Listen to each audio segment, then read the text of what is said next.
কেয়ামতের সেই ভয়ানক দৃশ্য কেমন হবে? আমি আমার স্ত্রীকে বলবো, আমি তোমাকে চিনি না, আমার রবের কসম। ইয়াউমা ইয়াফিরুল মারউ মিন আখিহি ওয়া উম্মিহি ওয়া আবিহি ওয়া সাহিবাতিহি ওয়া বানিহি ইয়াওয়াদ্দুল মুজরিমু লাউ ইয়াফতাদি মিন আযাবি ইয়াউমিইযিন বিবানিহি ওয়া সাহিবাতিহি ওয়া আখিহি ওয়া ফাসিলাতিহি আল্লাতী তুওয়িহি ওয়া মান ফিল আরদি জামিআন সুম্মা ইউনজিহি। কাল্লা, কিয়ামতের দিন আমি বলবো, সাফিয়া, আমি তোমাকে চিনি না। সে বলবে, মৌলানা সাহেব, আমি আপনাকে চিনি না? এই যে আমার ছেলে ইউসুফ বসে আছে।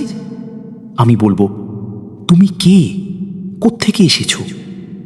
সে বলবে, বাবা, আপনি কে, কোত্থেকে এসেছেন? ভাই ভাইকে চিনবে না। মা আর সন্তানের কত গভীর সম্পর্ক, তাই না? মা বলবে, আমি তো তোমাকে জন্মই দিইনি। আর যখন জাহান্নাম এক বিকট চিৎকার দেবে, তখন সমস্ত মানুষ, ফেরেশতা এবং আম্বিয়া আলাইহিস সালাম এইভাবে হাঁটু গেড়ে আছড়ে পড়বেন।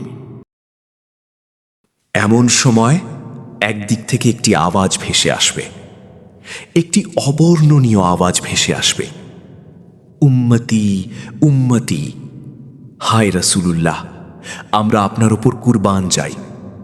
সেদিন মা খুঁজবে না, নবী খুঁজবেন না, সন্তান খুঁজবে না, ভাই খুঁজবে না। সেদিন তিনি বলবেন, হে রব, উম্মতি উম্মতি, হে রব, উম্মতি উম্মতি, হে আল্লাহ আমার উম্মতকে, হে আল্লাহ আমার উম্মতকে। তখন কিয়ামতের মাঠে সবার চোখ সেই আওয়াজের দিকে ঘুরতে থাকবে। এই আওয়াজ কোত্থেকে আসছে? কে এই কথা বলছে? সবার চেয়ে আলাদা কে ইনি, যিনি নিজের কথা ভুলে উম্মতি উম্মতি বলে কাঁদছেন?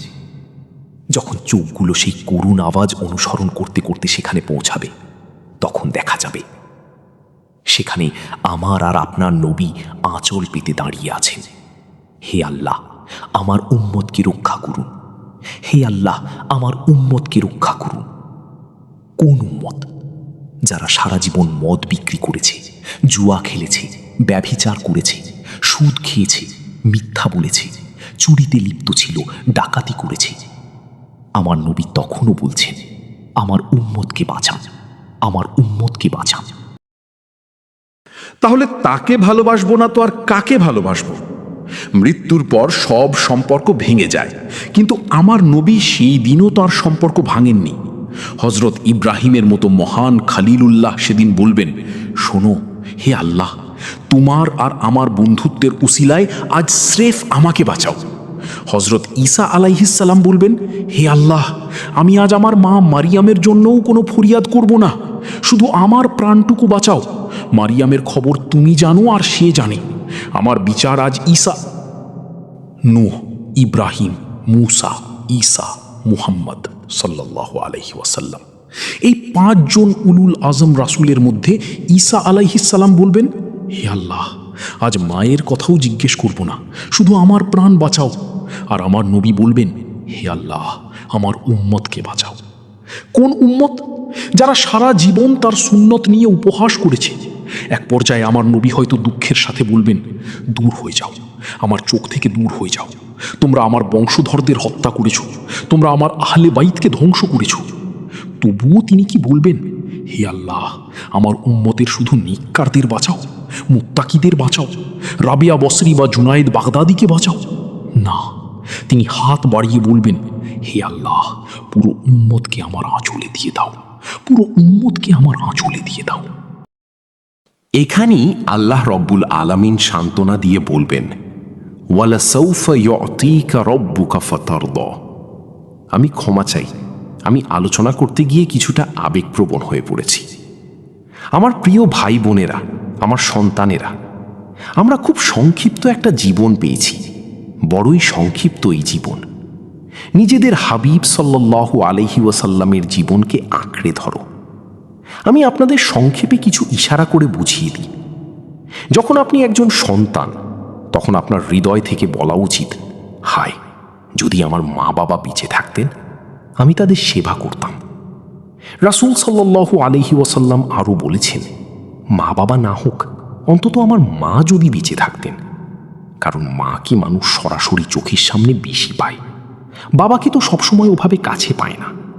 তাই তিনি বলেছেন, হায় যদি আমার মা বেঁচে থাকতেন আর আমি ঈশার সলাত আদায়ের জন্য জায়নামাজে দাঁড়িয়ে আলহামদুলিল্লাহি রব্বিল আলামিন পাঠ করতে থাকতাম, আর ওদিক থেকে আমার মা আমাকে ডাকতেন, মোহাম্মদ, তবে আমি সলাত ভেঙে বলতাম, জি আম্মাজান, আমি আসছি। সলাত আমি পরে আবার পড়ে নিতাম।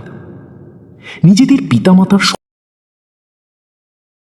তিনি বললেন, সে তার মায়ের এমন নিষ্ঠার সাথে সেবা করেছে যে সে যখনই আল্লাহর কাছে হাত তোলে, আল্লাহ তার হাত কখনো খালি ফেরত পাঠান না। হজরত উমর রাদিয়াল্লাহু আনহু হজ্জের মৌসুমে সমস্ত হাজিদের একত্রিত করলেন। বললেন, ও হে ইয়েমেনবাসী, তোমরা দাঁড়িয়ে থাকো, বাকিরা বসে যাও। তারা বসে গেলেন। এরপর বললেন, ইয়েমেনবাসীরা বসে যাও, করণ গোত্রের লোকেরা দাঁড়িয়ে থাকো। তখন একজন লোক দাঁড়িয়ে রইল। তিনি জিজ্ঞেস করলেন, তুমি কি করণ গোত্রের? সে বলল, হ্যাঁ। উয়াইসকে চেনো? সে বলল, হ্যাঁ, সে তো আমার ভাইয়ের ছেলে, কিন্তু সে কিছুটা সাধারণ মনের মানুষ। আপনি কেন তার কথা জিজ্ঞেস করছেন? হজরত উমর রাদিয়াল্লাহু আনহু বললেন, সে পাগল নয়, তুমিই আসল পাগল। সে কোথায়? সে বলল, সে তো ওদিকে আরাফাতের মাঠে আমাদের উট চড়াতে গেছে।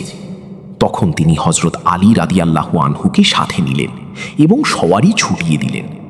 গিয়ে দেখলেন ওয়াইস করণী এক বাবলা গাছের নিচে পরম মগ্নতায় সালাত আদায় করছেন, আর উটগুলো চড়ে বেড়াচ্ছে। যখন ওয়াইস দেখলেন যে দুজন মর্যাদাবান মানুষ এসে বসেছেন, তিনি তার সালাত সংক্ষেপ করলেন। হজরত ওমর জিজ্ঞেস করলেন, ভাই, তুমি কে? সে বলল, আমি একজন সাধারণ মজদুর।